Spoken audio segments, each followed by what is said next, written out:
बीजी, बीजी phone है।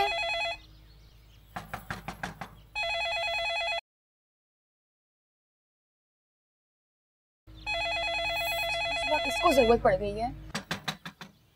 बीजी,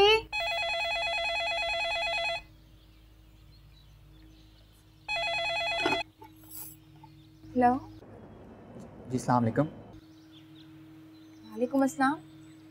किससे बात करनी है आपको? जी मैं अमजद बात कर रहा हूँ। आप कौन? एक मिनट रुकिएगा, मैं बीजी को बुलाती हूँ। ठहरिए प्लीज़, मेरी बात सुने। आप धानी बात कर रही हैं ना?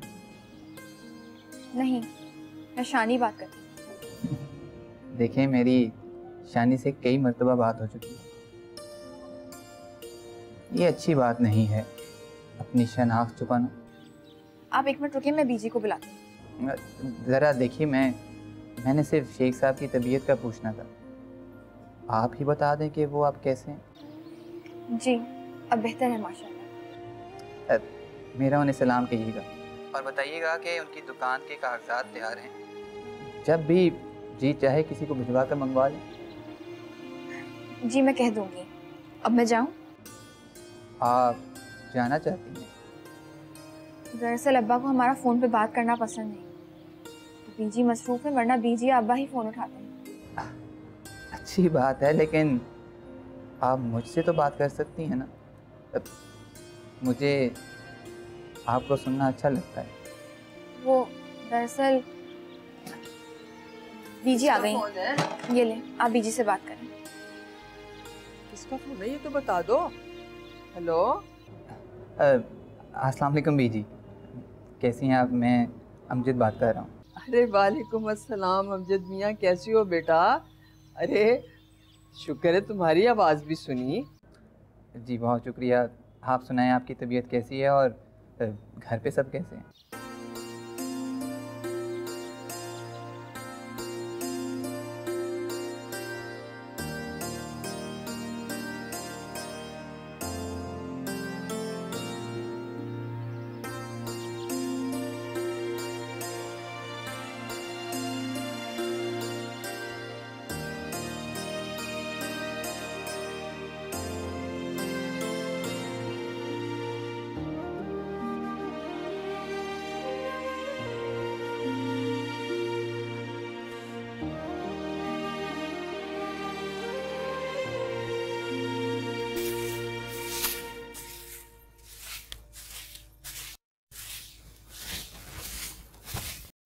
सारा दिन यहाँ घुसी बैठी रहना, वहाँ फ़ोन पे फ़ोन आते रहेंगे, उठाना मत।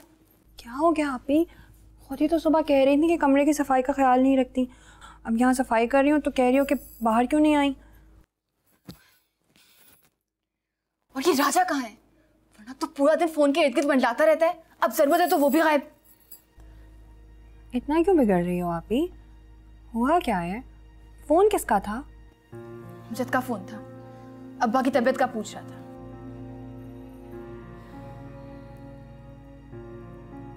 पता नहीं क्यों मुझे बहुत उलझन हो रही है।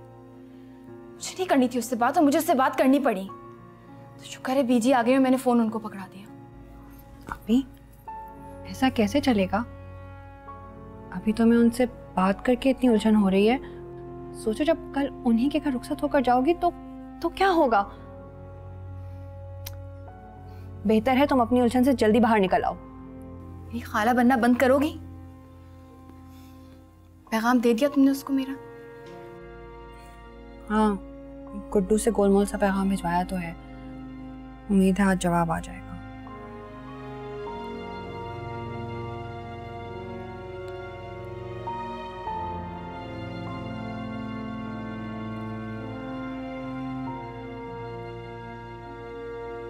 वीर जी, आज का दिन और आराम कर लेते, ताज़ा ताज़ा बीमारी से उठे हो। कब तक यूं बिस्तर पर पड़ा रहूंगा? अगर घर में पड़े रहने से सुकून मिलता तो मैं ज़रूर आराम कर लेता। मेरा तो सारा ध्यान अमजद के दफ्तर की तरफ लगा रहता है। जाने कब वो शैतान अमीरजादा कोई चाल चल जाए। मेरा ख्याल है अगर उस लड़के ने कुछ शरारत करनी होती ना वीर जी तो अब तक कर चुका होता। वैसे भी अमजद ने ऐसी कोई बात की नहीं, आपकी तबीयत पूछी और दुकान के कागजात के बारे में बताया बस।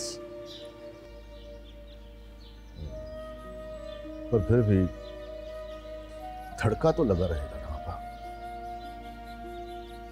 सोच रहा हूं कि 2 घड़ी के लिए मैं रिक्शा पे या किसी सवारी पे अमजद के दफ्तर हुआ, अपने कागज भी उठा लूं और ये खोज भी लगाने की कोशिश करूं कि वो अमीरजादा वहां कब से बैठा है। हो सका तो मैं अमजद को कायल करने की कोशिश करूंगा कि वो किसी और सेक्शन में तबादला करा ले। ना वीर जी ना, जल्दी में कोई ऐसी वैसी बात अमजद से मत कर बैठिएगा। वैसे भी अमजद की माँ बता रही थी कि 2 महीने की छुट्टी ले रहा है अमजद। मुकाबले के इम्तिहान की तैयारी करनी है ना, 2 महीने के लिए तो चला जाएगा वैसे ही। चलो अच्छा है, अल्लाह करे कि ये बस 2 दिन खैर से गुजर जाए। इंशाअल्लाह अल्लाह सब खैर करेगा वीर जी, फिक्र ना करें।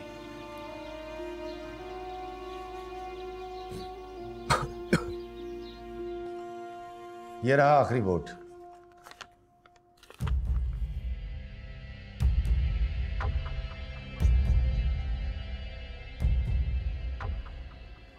पार्टी के कुल 15 मेंबर्स ने वोटिंग में हिस्सा लिया है।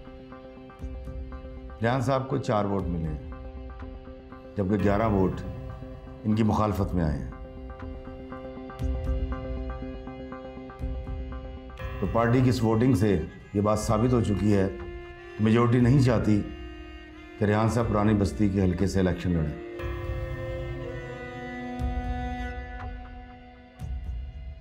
लिहाजा ये टिकट आदिल मिर्जा के हक में जाता है।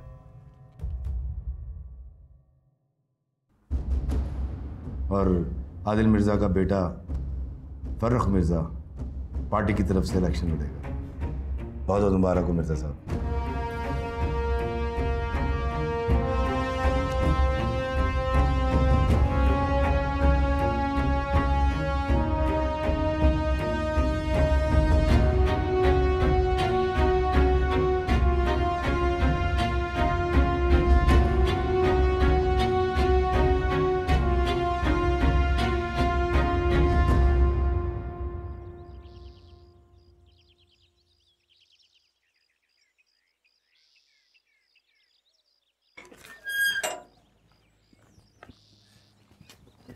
समीर भाई गुड्डू, हाँ कल तुम मुझे ढूंढ रहे थे किसी टेस्ट के लिए, मुझे बताया। आपका एक फिर टेस्ट होने वाला है जी, तैयार हो जाएं। क्यों, पिछला टेस्ट ठीक नहीं हुआ था क्या? पता नहीं, शानी बाजी गद्दारी कर रही हैं, कह रही हैं उस दिन वाला टेस्ट सही नहीं हुआ था, इसलिए आपको एक और टेस्ट देना पड़ेगा। यार गुड्डू, इस तरह तो मैं कभी पास नहीं हो पाऊंगा यार। हाँ, मैंने भी शानी बाजी को यही कहा था कि वो गद्दारी कर रही हैं, वो मेरी बात सुनती कहाँ है।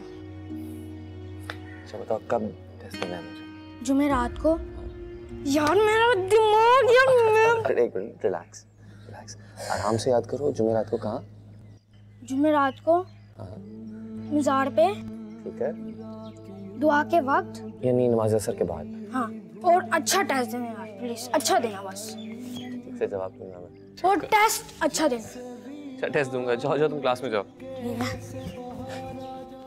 अब जो होना था वो हो चुका रेहान, और बाय द वे इसका जिम्मेदार तुम्हारा अपना बेटा है। अब पार्टी का फैसला मानने के अलावा हमारे पास और कोई चारा नहीं। So calm down. You telling me to calm down? मेरा बस नहीं चल रहा था, मैं आदिल मिर्जा को उसी वक्त शूट कर देता वहां। और तुम तो कह रहे थे कि बोर्ड के बाकी मेंबर्स को मेरे हक में वोट देने के लिए कन्विंस करोगे, फिर ये सब कैसे हो गया? आदिल मिर्जा ने मुझसे पहले ही पार्टी मेंबर्स को कन्विंस कर लिया था, और ये सच है कि हम बहुत कमजोर विकेट पर खेल रहे थे। बहरहाल तुम अब भी बोर्ड के मेंबर हो, आदिल मिर्जा से स्कोर बराबर करने के बहुत से मौके मिलेंगे। खुद पर कंट्रोल रखो, ये वक्त जोश से नहीं होश से काम लेने का है।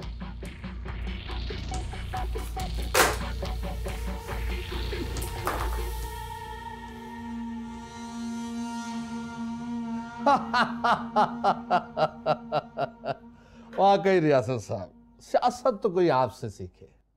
किस तरह एक एक करके सब पते रेहान के खिलाफ करके मैदान मेरे हक में साफ कर दिया। मेरी इस जीत और उसका क्रेडिट सिर्फ आपको जाता है।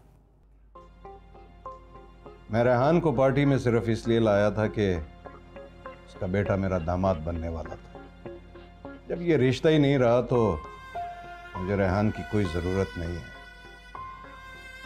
तुम अपने बेटे को तैयार करो, मैं उसे वहां से इलेक्शन जितवाऊंगा इंशाल्लाह। और हाँ, फरूख भी आपका शुक्रिया अदा करना चाहता है। हाँ, तो किसी शाम उसे मेरे घर पर लेकर आओ, वहीं पर बैठेंगे, चाय पर गपशप हो जाएगी। बल्कि अच्छा है, उसकी माया से मुलाकात भी हो जाएगी। श्योर।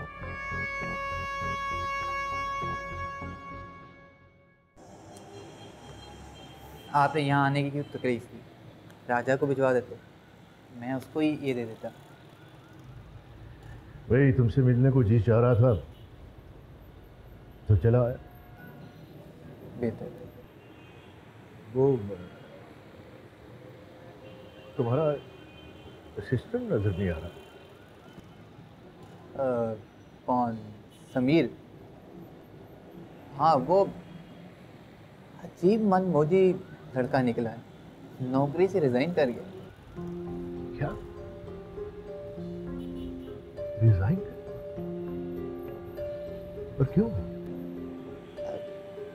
बात समझ नहीं आती, लेकिन कहता है कि किसी की तकलीफ या परेशानी का बायस नहीं बनना चाहता। मेरा ख्याल है कि उसके घर वाले नहीं चाहते थे कि वो यहाँ काम करे। अच्छा अच्छा, चलो खैर।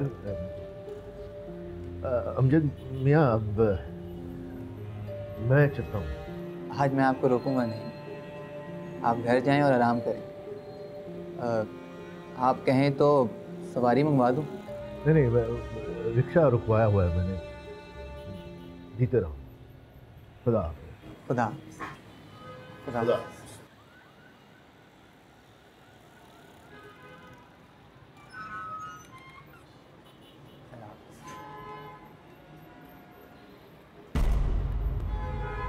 अरे रियाज साहब, आइए।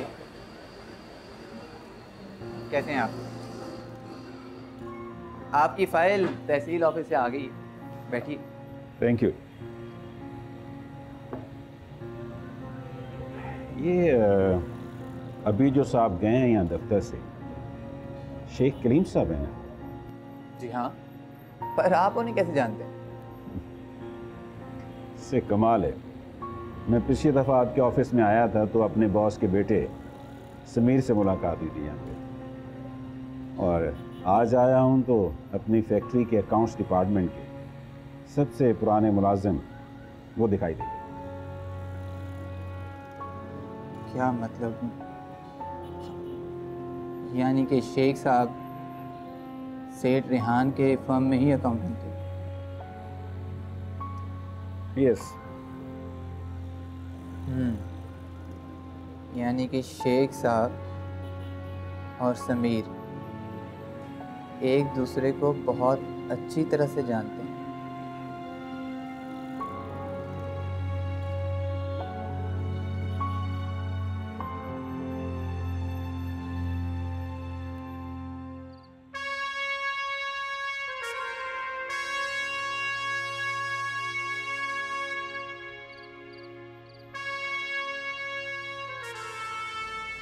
गुड्डू के जरिए पैगाम भेजा है शानी ने। कल नमाज असर के बाद दुआ के वक्त मज़ार पर बुलाया। ऐसी क्या जरूरी बात करनी है? यही कहना होगा कि उसका मोहल्ला छोड़कर वापस अपने घर चला जाऊंगा। और क्या पैगाम होगा। तो फिर तुमने क्या सोचा? तुम्हारी इजाजत के बगैर नहीं मिलेगा।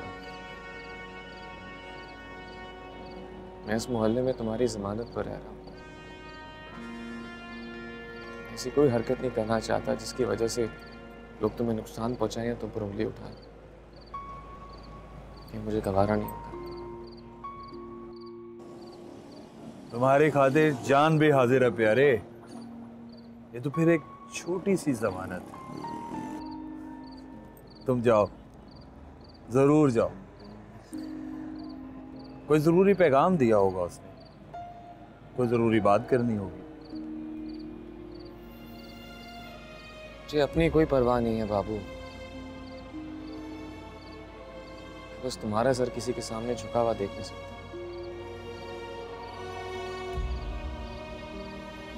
एक बार फिर सोच लो।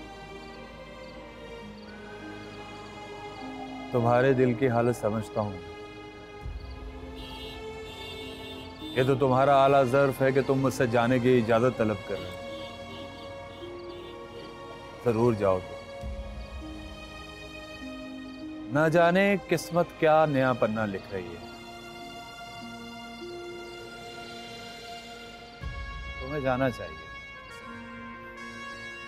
जरूर जाना चाहिए।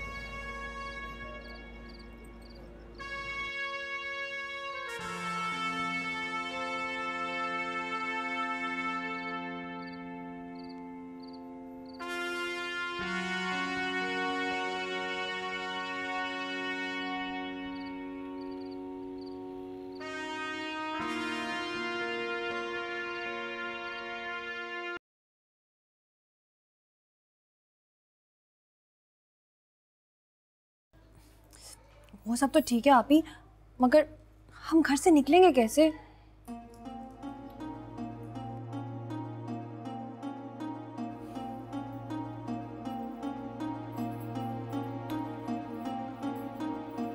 पापा तो घर मगरिब के बाद लौटते हैं। राजा भी देर रात से आता है कहीं बीजी। उनको संभालने के लिए कोई ना कोई बहाना करना पड़ेगा। मगर वो हम दोनों को अकेले निकलने ही कब देती हैं? वो भी फौरन तैयार हो जाएंगी साथ जाने के लिए। अगर बीजी ना मानी और उन्होंने हमें अकेले निकलने ना दिया तो बीजी को मज़ार पे संभालने की जिम्मेदारी तुम्हारी है शानी। भाई तो तुम स्कूल जाके क्यों नहीं मिल लेती? करीब ही तो है। पागल हो गई हो? मज़ार पे तो दर्जनों लोग आते हैं, कोई देख भी लेगा तो मामूल की बात होगी। अगर मोहल्ले में किसी ने देख लिया ना तो तूफान खड़ा हो जाएगा। पता नहीं क्यों आप ही, मगर मगर मुझे ना बहुत डर लग रहा है।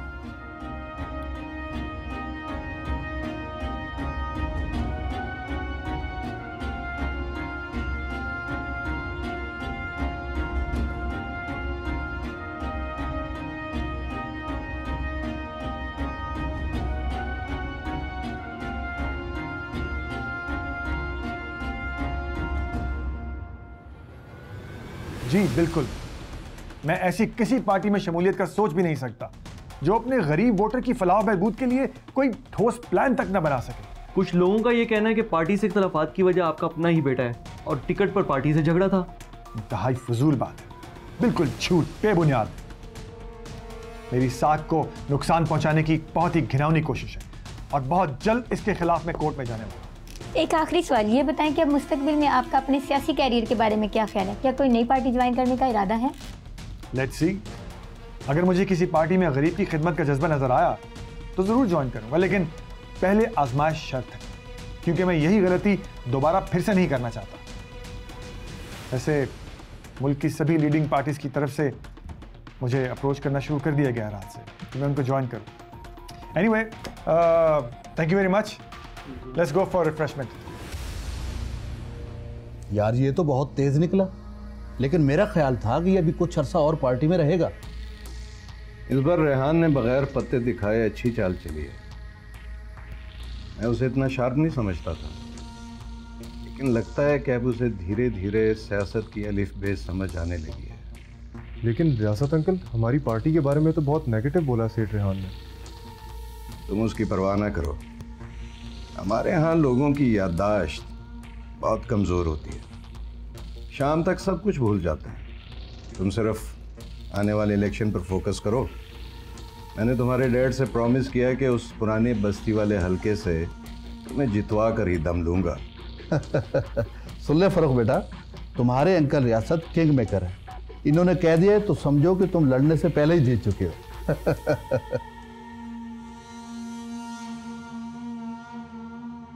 ये तुमने अच्छा नहीं किया समीर। क्यों किया ऐसा? क्यों किया?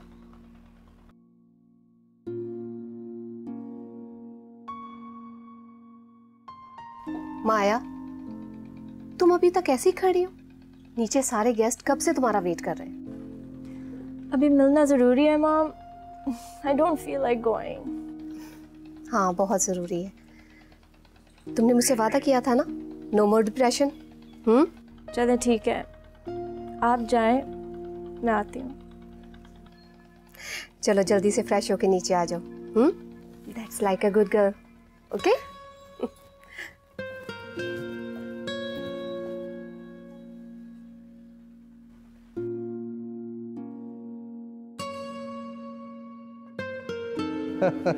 ठीक कहा आपने। ये ले, माया भी आ गई। Hello everybody. हेलो। भाई हमारे लिए तो माया ही सब कुछ है। हमारे घर में तो रौनक ही इसी की वजह से। बिल्कुल ठीक कहा आपने। इसकी माया जैसी लायक बेटी हो, उसको ज़रूर फ़ख्र करना चाहिए। हम तो माया की अचीवमेंट के बारे में मीडिया और न्यूज़पेपर में पढ़ते रहते हैं।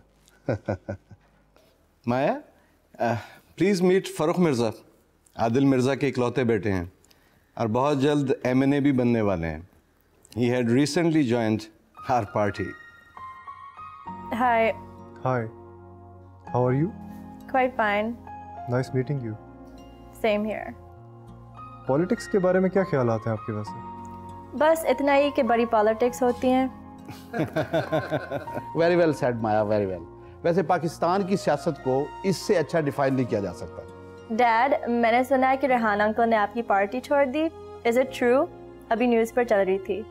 हाँ, वो उनके कोई डिफरेंसेस चल रहे थे पार्टी लीडरशिप के साथ, सो ही क्विटेड।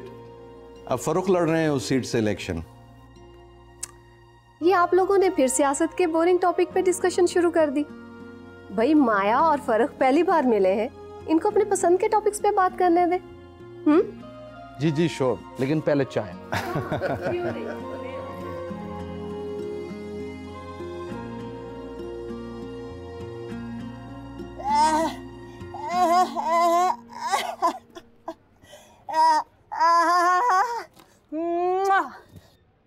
रंगीले क्या हो गया? पागल हो गया तू? अरे उस्ताद, अखबार तो पढ़, तेरे रंगीले का प्राइज बोर्ड लग गया। वाकई इसका तो प्राइज बोर्ड निकला है कमीने का। और रंगीले तो रातों रात 1000पति हो गया है। रंगीले, बड़ी बड़ी मुबारक हो तुझे, पर मेरा 250 वापस करना ना भूली यार, बड़ी कड़की चल रही है। और तेरा 250 दे दूंगा। उस्ताद रंगीला अमीर हो गया। चल इस खुशी में सबको मिठाई खिला, कंजूसी ना करी, मेरा मारूंगा तुझे। ओए उस्ताद, वो तेरे से अच्छे मिठाई है।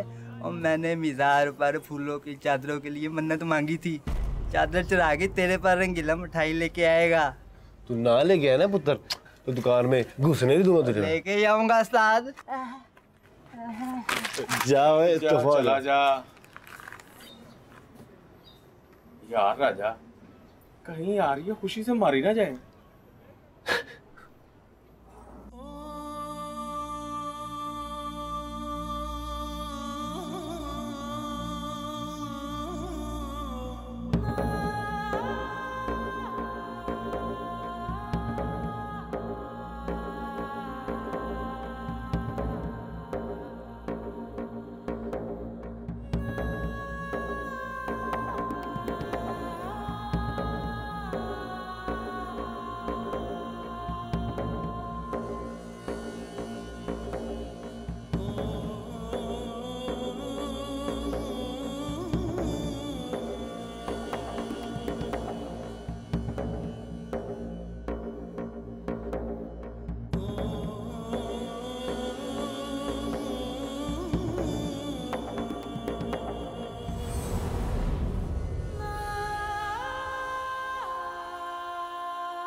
आंखों पर यकीन नहीं आ रहा मुझे। अगर सदियों के बाद मेरी दुआ पूरी होगी और तुम मेरे सामने मौजूद हो, मेरी मदद बनकर। क्यों हो इतनी जिद्दी?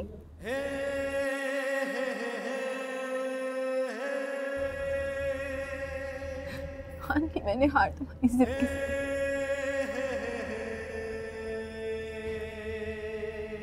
खड़ी हूँ सामने तुम्हारे।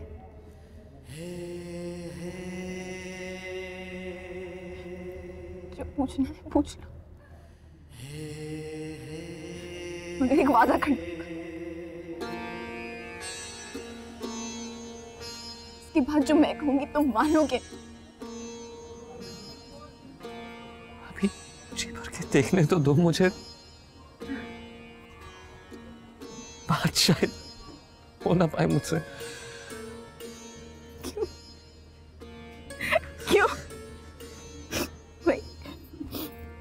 वही धानी तो हूँ,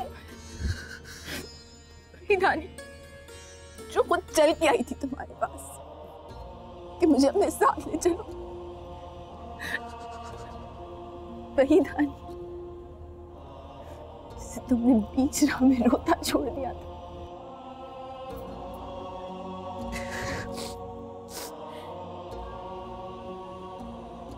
तुम तो वही धानी हो, लेकिन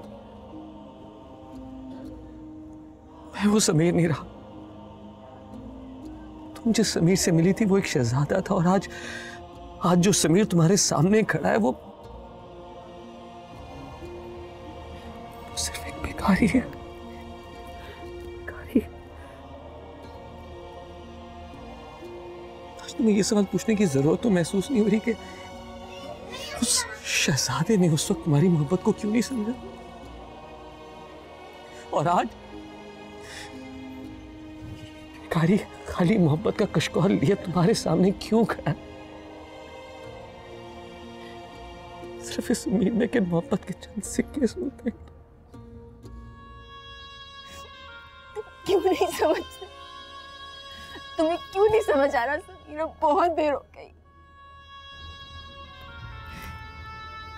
की चाहत में मेरा कोई इख्तियार नहीं। तुम्हें कशकोल लेके वापस लौटना होगा समीर।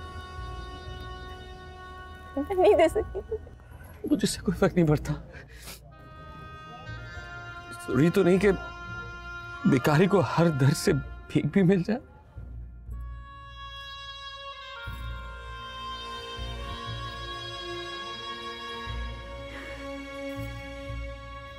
क्या हाल बनाया है अपना? क्यों तुले में खुद को बर्बाद करने की? क्या हाल है? तुमने तो बदवा दी थी मुझे, कभी याद है?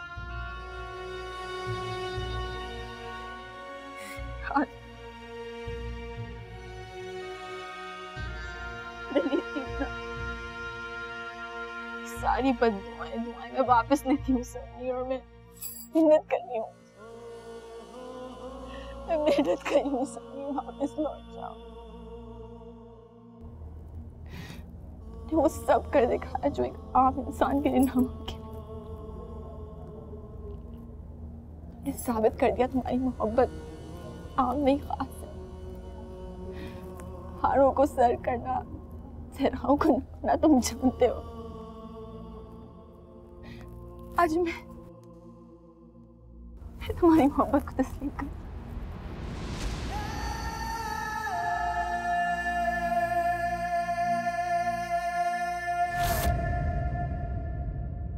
नैनों से नैनों का रिश्ता है बरसों का, ये है जियो